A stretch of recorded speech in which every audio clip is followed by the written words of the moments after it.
کہ اگر آج ہم نے اس قانون کی مخالفت کے لیے اپنی صفوں میں اتحاد پیدا نہ کیا اور ہم نے پوری سنجیدگی کے ساتھ اس قانون کی مخالفت کو تادم آخر جاری نہیں رکھا تو تاریخ بھارت میں ہمیں کبھی معاف نہیں کرے گی۔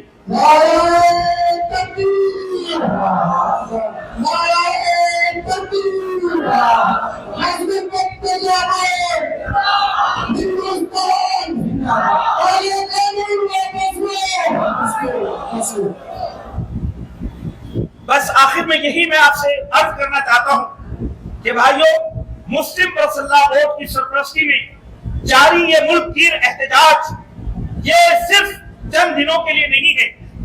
ہم نے یہ طے کر دیا ہے کہ جب تک اس قانون کو، اس سیاہ اور کالے قانون کو ہم جب تک ختم نہیں کریں گے ہم دم نہیں لیں گے، ہم تب تک رکیں گے نہیں۔ دراصل یہ امت کے وجود کا مسئلہ ہے، یہ بھارت میں ہماری ملی شناخت کا مسئلہ ہے، بہت خوفناک قسم کا قانون ہے۔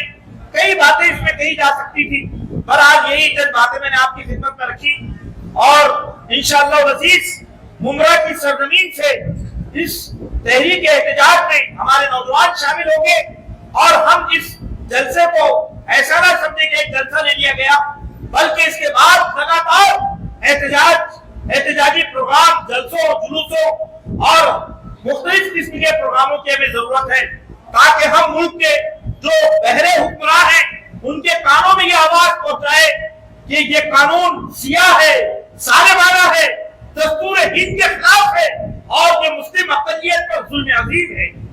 انشاءاللہ العزیز ہم سب مل کر اس قانون کو ختم کرنے کی بھرپور سیاسی اور جمہوری کوشش کریں گے انشاءاللہ۔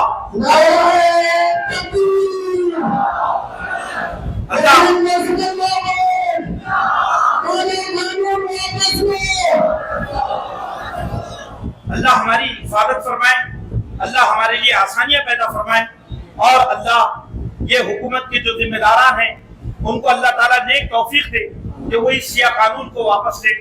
آمین یا رب العالمین۔ وآخر دعوانا الحمدللہ رب العالمین۔